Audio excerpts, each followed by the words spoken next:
Good morning বাচ্চারা। Good morning ma'am. আরে madam আপনি তো পিছনে তাকিয়ে আছেন। আরে হ্যাঁ আমি তো জানি, আমি তো তোমাদের সাথে নাটক করতেছি। হ্যাঁ বাচ্চারা আজকে তোমাদের হোমওয়ার্ক চেক করব। আরে ইয়ার আমি তো হোমওয়ার্ক করতে পারিনি। আরে অন্য একটা কিছু দিয়ে দে। ম্যাডাম তো এমনিতেও দেখতে পায় না। ম্যাডাম এই নেন। হ্যাঁ হ্যাঁ দেখতাছি। আরে ম্যাডাম আমি তো আপনার পিছনে। আরে কই তাড়াতাড়ি দে। আরে ম্যাম আমি তো আপনার পিছনেই আছি। আরে এক জায়গায় দাঁড়িয়ে দিতে পারো না?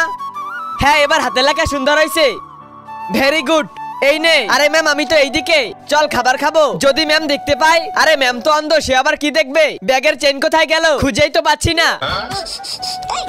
এই খাবার কে খাইতেছো? ম্যাম আমরা তো খাইনি। আমি ঘ্রাণ পাইছি, সত্যি সত্যি বলে দে। আরে ম্যাম বাহিরে বিরিয়ানি রান্না হইতাছে, হয়তো সেটার ঘ্রাণ পাইছেন। আচ্ছা শোন, এই ব্যাগে আমার জন্য সবজি নিয়ে আয়। হ্যাঁ ম্যাম নিয়ে আসবো।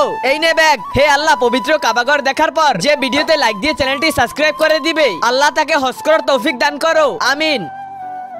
যারা যারা কালকে পিকনিকে যাবে তারা 500 টাকা জমা করো। হ্যাঁ ম্যাডাম। রাখছো? হ্যাঁ ম্যাডাম রাখছি 500 টাকা রাখছি। আরে কালকে তো আমাদের পরীক্ষা, আমি তো কিছুই পড়িনি। আমার কাছে একটা আইডিয়া আছে, চল। এই নে পেপার। এই কে আইছে এখানে? ম্যাম মশা। হ্যাঁ এই মশা আবার কামড়াইতাছে।